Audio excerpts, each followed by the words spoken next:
quite simply couldn't sit on the sidelines after seeing what the Prime Minister was, the ambitious agenda he was undertaking.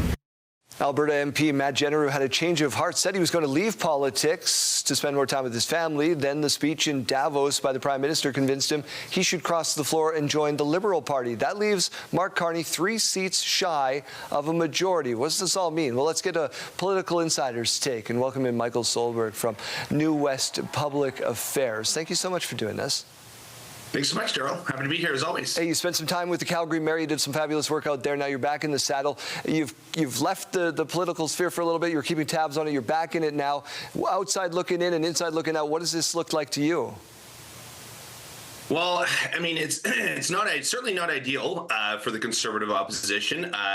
Mark Carney is teetering now on a majority. In fact, he would already have it had he not had a number of his MPs resign. So pending the results of a couple of elections that are on the horizon, Mark Carney will secure his long-wanted majority.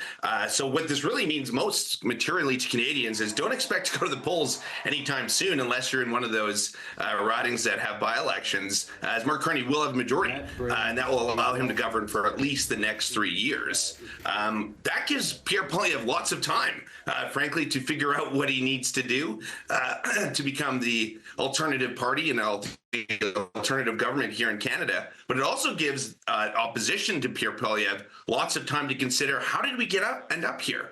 Why are we in this position? And does it put hot water under the feet of Pierre Poilievre? We'll have to wait and see. But I suspect that the knives are being sharpened, at least in some cases. From where you sit, what is the state of the Conservative Party federally? I think they're strong.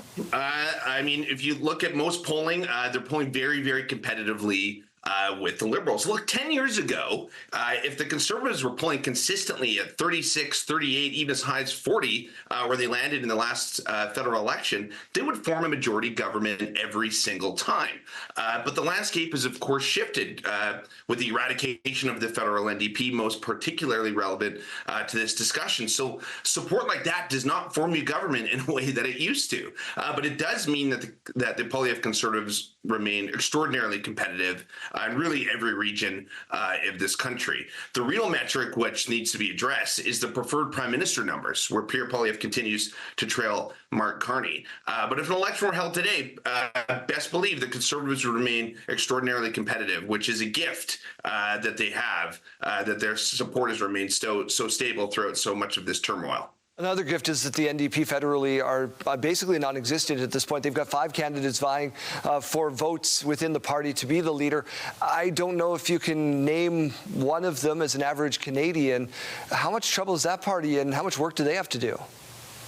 Oh, speaking of trouble, yes, the federal NDP are in heaps of it. I mean, they have had a leadership race, or they're in the midst of one that has really captured no attention or the hearts and minds of regular Canadians. They have, I suspect they have had poor fundraising numbers. Are they ready for an election? Absolutely not. And their front runner, Avi Lewis, who by all accounts should probably pull this off, doesn't exactly appeal to, I think, many regular Canadians. I think he takes the party back to the further fringes of the House of Commons. So, and I think risks, frankly, the slim support they already have.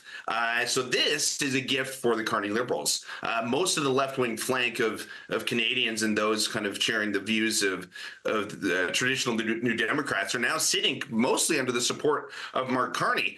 Pierre Poilievre, for his part, did some work to frankly pull the rug out from underneath him as well by earning himself some support from organized labor. So there's really no faction or really identifiable voting bloc of people who I think would vote New Democrat today. And that's bad news for their party, but it's also bad news for Pierre Poilievre, who needs a strong New Democrat party to, I think, remain competitive with Mark Carney and the Liberals. A two-party race is difficult for the Conservatives. They do remain competitive, but a two-party system absolutely favors the Liberals, and that's the state that we're in now. Michael, as always, appreciate your insights. Always good to have a couple of Brooks, Alberta boys talking politics on TV. Thanks so much, Daryl. It's always a pleasure to be here, man.